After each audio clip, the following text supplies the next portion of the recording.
Welcome to podcast series for revision of accounting standards. These podcasts are designed by Mori classes. In today's episode, we are going to discuss about applicability of accounting standards. Accounting standards are developed by the Accounting Standards Board of ICAI, issued under ICAI Council Authority, and approved by the Ministry of Corporate Affairs for companies. They are mandatory from notified dates, subject to exceptions, but cannot override laws. To determine if an accounting standard applies, consider if it applies to the enterprise, the financial statement, and the financial item concerned.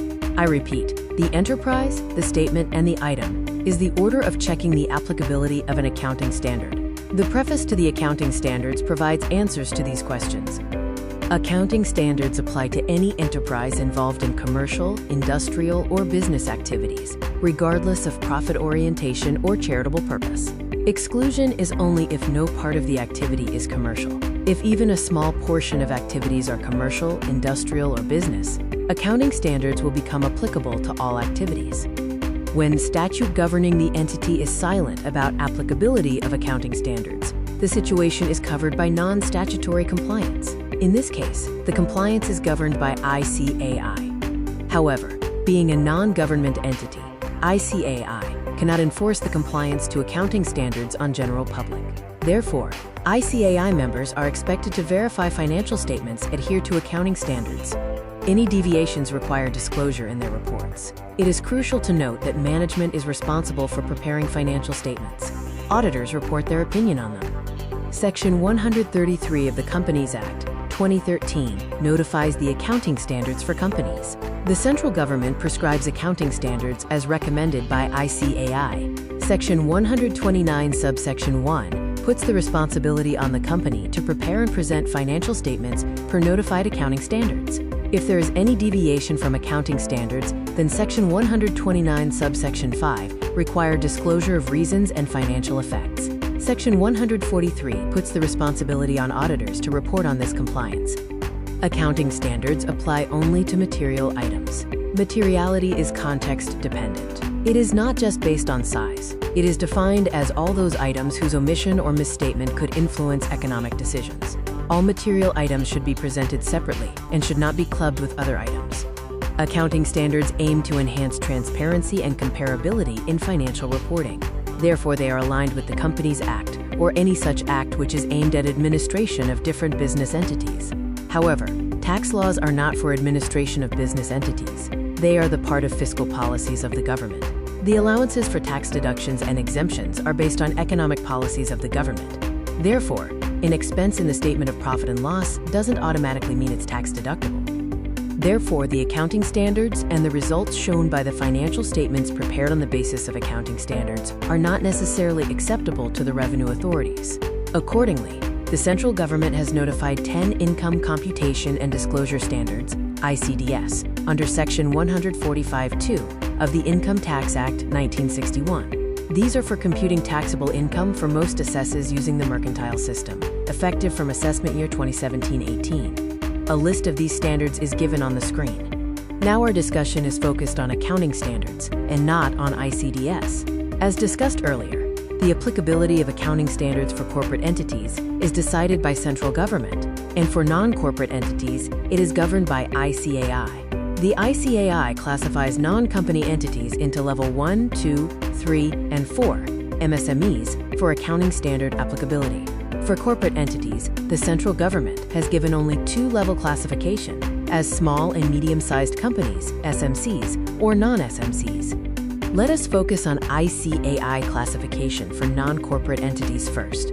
Here, Level 1 entities are large non-company entities. This includes those with listed securities, banks, financial institutions, insurance companies, or entities with turnover exceeding 250 crore rupees or borrowings exceeding 50 crore rupees and their holding in subsidiary entities.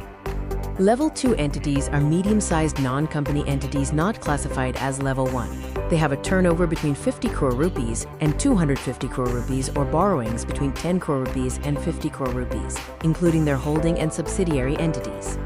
Level 3 entities are small-sized non-company entities not covered by Level 1 or 2. They have a turnover between 10 crore rupees and 50 crore rupees, or borrowings between 2 crore rupees and 10 crore rupees and their holding and subsidiary entities.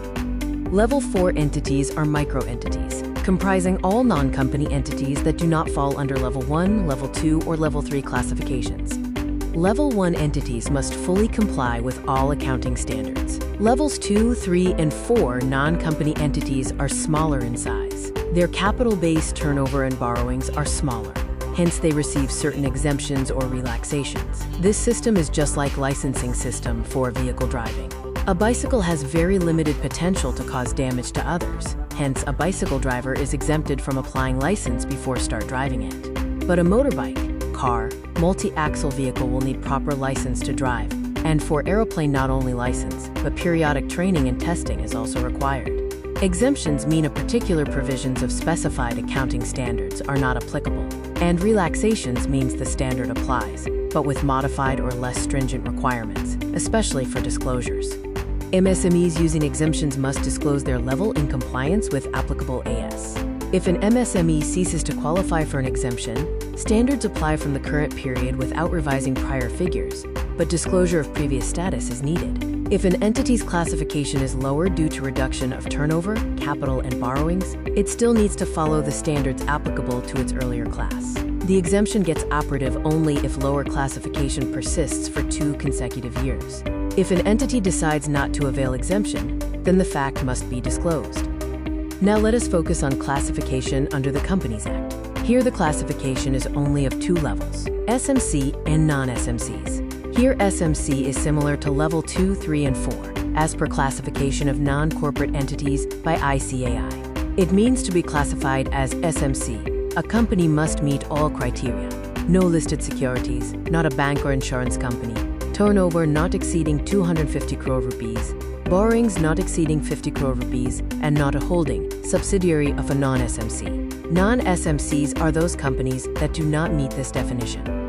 SMCs availing exemptions must disclose their SMC status and compliance with applicable standards.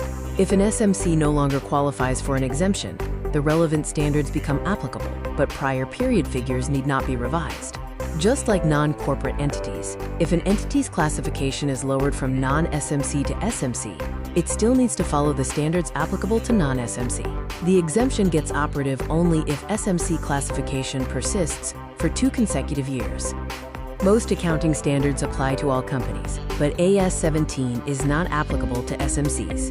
SMCs also receive exemptions or relaxations from certain requirements in AS 15, 19, 20, 28, and 29. AS 25 is only applicable if a company elects to prepare an interim financial report.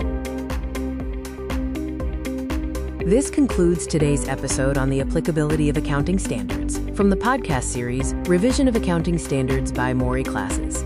I trust this detailed discussion has provided clarity about tests for applicability of accounting standards, the mechanism of ensuring compliance to the standards for corporate and non-corporate entities, difference between accounting standards and income computation disclosure standards, classification criteria for level 1 to 4 for non-corporate entities, and SMC or non-SMC for corporate entities, and the difference between exemptions and relaxations. I wish you the very best for your forthcoming studies and examinations. If this video was helpful, please share it with others. We at Mori Classes greatly appreciate your support, including subscribing to our channel and leaving comments with your feedback and suggestions for future topics.